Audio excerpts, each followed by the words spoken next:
News one India की team ने महामंडलेश्वर कैलाशानंद गिरी महाराज से खास बातचीत की है। इस दौरान उन्होंने क्या कुछ कहा वो देखिए। हम मौजूद हैं संगम नगर प्रयागराज में और हमारे साथ है परम पूज्य महामंडलेश्वर स्वामी कैलाशानंद गिरी महाराज जी। महाराज जी,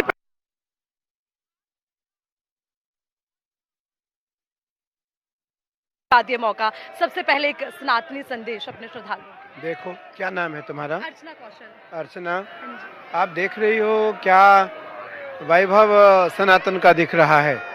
और सनातन का वैभव इससे बड़ा और क्या हो सकता है, जहाँ 2, 3, 4 डिग्री टेम्परेचर हो, उस जगह पर गंगा जी की रेत पर, गंगा जी के तट पर 5 करोड़ के आसपास लोग बैठे हों, संतों की अगवानी करने के लिए, संतों का अभिवादन करने के लिए, संतों का अभिनंदन करने के लिए, संतों के स्वागत करने के लिए, इस दिव्य भव्य विशाल संतों की यात्रा को देखने के लिए। मुझे लगता है कि यह भारतीय परंपराओं का यही गौरव है और भारतीय परंपराओं का यही सद्भाव है, भारतीय परंपराओं का यही विलक्षणता है, यही विलक्षण है भाव है। आज पंचायती श्री निरंजनी अखाड़ा भारतीय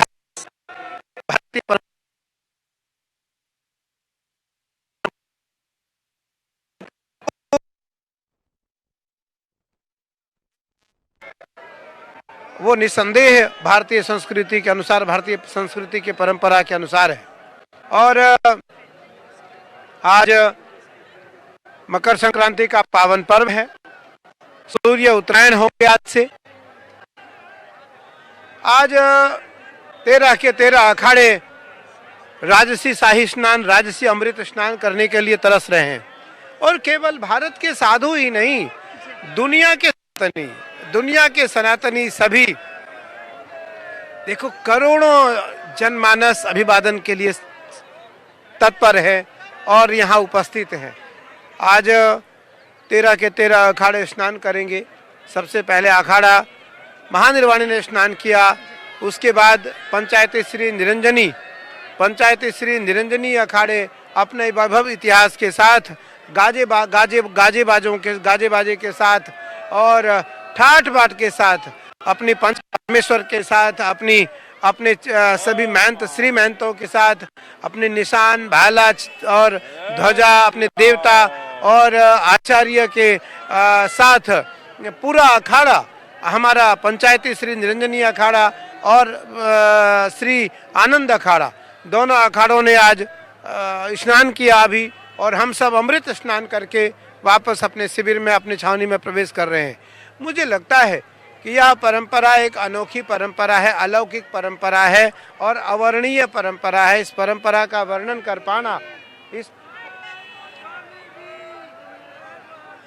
परंपरा का वर्णन कर पाना संभव नहीं है। मैं बोल तो रहा हूँ, पर मुझे अपने इन भक्तजनों का अभिवादन स्वीकार करने का मन होता है कि मैं इनका अभिवादन तुरंत स्वीकार करूं। ये घंटों से खड़े हैं आज यहाँ हम लोगों को देखने के लिए, घंटों से खड़े हैं यहाँ हमारा अभिवादन करने के लिए, घंटों से खड़े हैं यहाँ ये हमारा अभिनंदन करने के लिए। स्वामी जी, यही परंपरा है जो हमारे सनातन को आज जिंदा रखती है। शंकराचार्य जी ने एक समय में कहा था, सनातन को जिंदा रखने के लिए शस्त्र और शास्त्र जैसे चाहे वैसे हम काम करेंगे। लेकिन स्वामी जी, आप देख पा रहे हैं आज सनातन पर संकट है। क्या आपको ऐसा लगता है, जब इतनी आलोचना सनातन की होती है, उसे टारगेट करने की जरूरत महसूस होती है और अब सनातन बोर्ड की जो है जरूरत महसूस होने लगी है, इस पर आप क्या कहेंगे? देखो, सनातन को खतरा है, लेकिन जो अभी यहाँ आपको दिख रहा है यह दृश्य, इससे उन लोगों को सीख लेना चाहिए कि सनातनी आज भी एक है, सनातनी आज भी एक है, सनातन आज भी धर्म परंपरा। मैं एक बार खड़े होकर सबका अभिवादन स्वीकार कर लूं।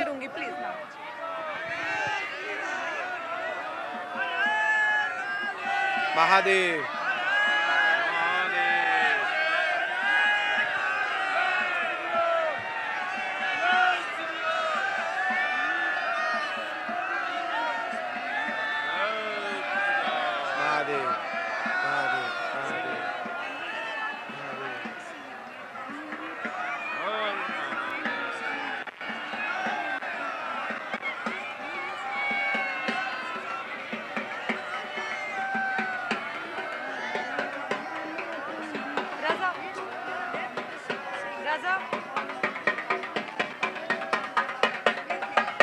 स्वामी जी, ये है आस्था का सैलाब। हालांकि आप भी ये बात मानते हैं कि सनातन को संकट है, लेकिन महाराज जी एक संदेश कि कैसे जब लोगों के बीच में द्वेष की भावना पैदा करने की कोशिश की जाती है और सनातन परंपरा को जिंदा रखना युवा पीढ़ी के लिए भी वो संदेश। देखो, युवा पीढ़ी आज सनातन को लेकर के जग गया है। सनातन को लेकर के उनके मन में भाव आ चुकी है। अब वो भाव मिटने वाली नहीं है, बढ़ने वाली है। अब वो भाव बढ़ने वाली है। और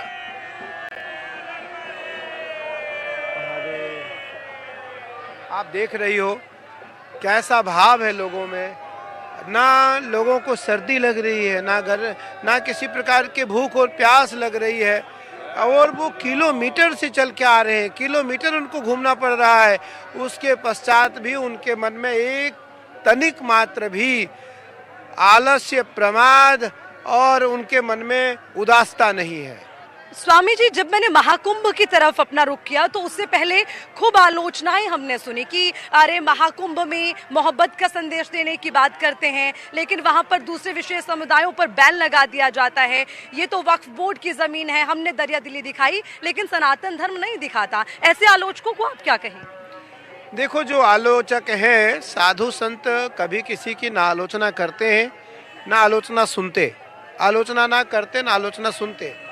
उनको इन जनमानस से स्पष्ट शब्दों में सीख ले लेनी चाहिए। उनको एक मार्ग प्रशस्त कर लेना चाहिए कि सनातन की परंपरा में सनातन आज भी एक है। हम कभी से तोड़ नहीं पाएंगे, कभी से इसमें बिखराव नहीं ला पाएंगे।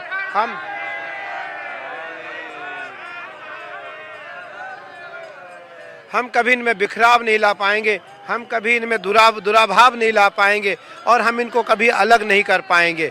ये बात स्पष्ट दिखाई पड़ रहा है। इसलिए उन लोगों को स्पष्ट शब्दों में यह संदेश प्राप्त कर लेना चाहिए कि भारतीय परंपराओं में सनातन आज भी एक है, सनातन आज भी शाश्वत है।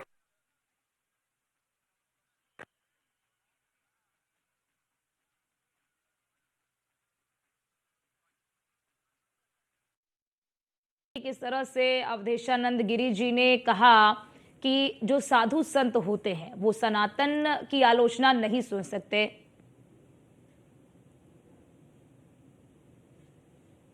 महामंडलेश्वर कैलाशानंद गिरी जी महाराज से जब खास बातचीत हमारी सहयोगी अर्चना कौशल ने किया तो साफ तौर पर आपने सुना भी कि किस तरह से उन्होंने बताया कि स्वतः कहा है, स्वयं कहा है कृष्ण ने कि स्वधर्मे निधनम श्रेयः पर धर्मो भयावह। अपने धर्म में, अर्थात अपने धर्म में, कृष्ण ने कहा अपने धर्म में। कृष्ण ने ये नहीं कहा सनातन धर्म में।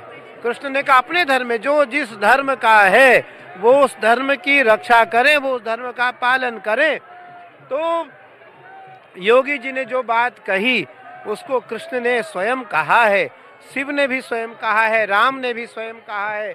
इसलिए योगी जी की बात को अन्यथा न लें। उन्होंने तो शास्त्र की बात कही है। और निसंदेह जब हम कमजोर होंगे, कब? जब हमारे मन में और हमारे संगत में दुराभाव होगा, हम बिखर जाएंगे। बिखरने के कारण हम में कमजोरी आएगी। जब हम बिखरेंगे नहीं, एक तो कैलाशानंद गिरी जी महाराज ने बताया कि हमें बिखरना नहीं है। अगर हम बिखरेंगे तो हम कमजोर हो जाएंगे, इसीलिए हमें एकजुट रहना है। हम जितना एकजुट रहेंगे हम उतना मजबूत रहेंगे। उन्होंने तमाम विषयों पर भी बताया, तमाम विषयों पर भी अपनी बात रखी और बताया कि किस तरह से वो इस महाकुंभ में आते हैं तो कितना ये भव्य और दिव्य और अलौकिक एक स्मरण होता है उनके लिए, और एक अलग अनुभूति होती है अखाड़ों के लिए। और जिस तरह से कई लोग जो सनातन पर प्रहार करते हैं उन्हें सीख लेनी चाहिए कि सनातन कहीं ना कहीं, देखिए सनातन के विषय में जब आप पढ़ेंगे, जानेंगे, तो इसकी गहराई में जाकर इसे समझेंगे तो सनातन बहुत विस्तृत है, और इस विस्तृत सनातन को जानने का आपको प्रयास करना चाहिए।